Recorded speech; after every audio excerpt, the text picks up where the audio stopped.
नमस्कार. श्री स्वामी समर्थ. आज आपल्या घरात पुन्हा एकदा स्पेशल मेनू तयार होतोय, मसाले भात आणि पावभाजी.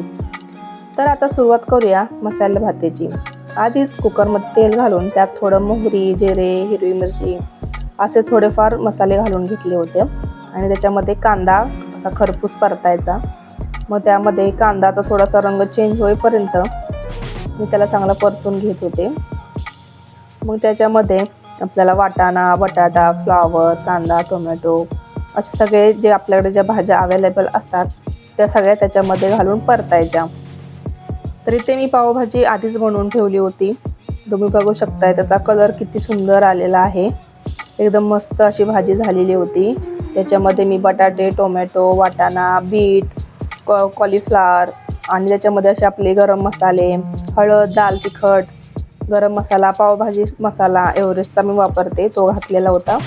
त्याच्यामुळे ना भाजीला एकदम सुंदर असा कलर पण आला होता. बीट घातल्याने त्याला कलर खूप सुंदर येतो.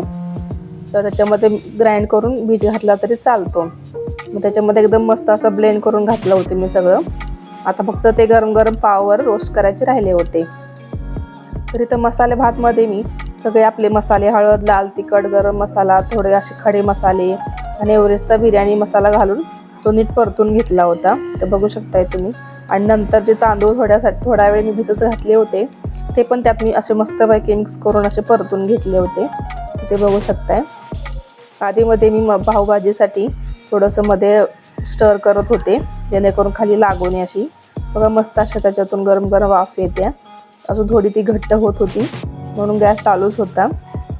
नंतर भातामध्ये सगळे तांदूळ वगैरे मिक्स करून घेतले आणि त्याच्यामध्ये एका साईडला गरम पाणी करायला ठेवलं होतं. भातामध्ये मी गरम पाणी शक्यतो वापरते जेणेकरून भात लवकर शिजतो आणि पटकन एकदम असा मोकळा होतो भात असा सुट्टा सुट्टा. तर मस्त होतो. मग त्याच्यानंतर मी कुकरला असं झाकण लावलं पाणी ओतल्यानंतर आणि त्याच्याला मस्तपैकी अशा शिट्ट्या करून घेतल्या होत्या. 1 ते 2 शिट्टीमध्ये मस्तपैकी असा भात आपला शिजून तयार होतो. इथं बघू शकताय माझं पाणी ओतून झालेलं आहे. त्याच्यानंतर मी कुकरला झाकण लावून 1 ते 2 शिट्ट्या करून घेतल्या आणि मस्तपैकी आपला भात तयार झाला होता. पावभाजी आणि मसाले भात असा आजचा बेत होता. त्याच्यानंतर घरामध्ये खूप असा पसारा झाला होता. मी तो सगळा आवरून घेतला होता. तरी माझ्या मुलीने खूप पसारा करून ठेवला होता. तो आवरायचा चाललेला होता. इथे बघा तिची ॲक्टिंग कशी चालू आहे. ती छोटी मुलगी आहे, ती खूप पसारा करते. तर इथं ना तिचं फुल व्लॉगिंग मूडमध्ये होती. ती सेल्फी स्टिक घेऊन असे तिचे बोबडे बोल होते ते बोलत बोलत व्लॉगिंग चालू होतं.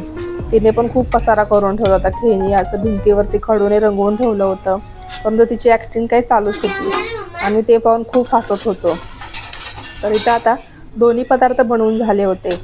मसाले भात आणि पावभाजी रेडी झाली होती. मसाले भाताचं मी तुम्हाला झाकण उघडून दाखवलं होतं. एकदम असा सिल्की झाला होता.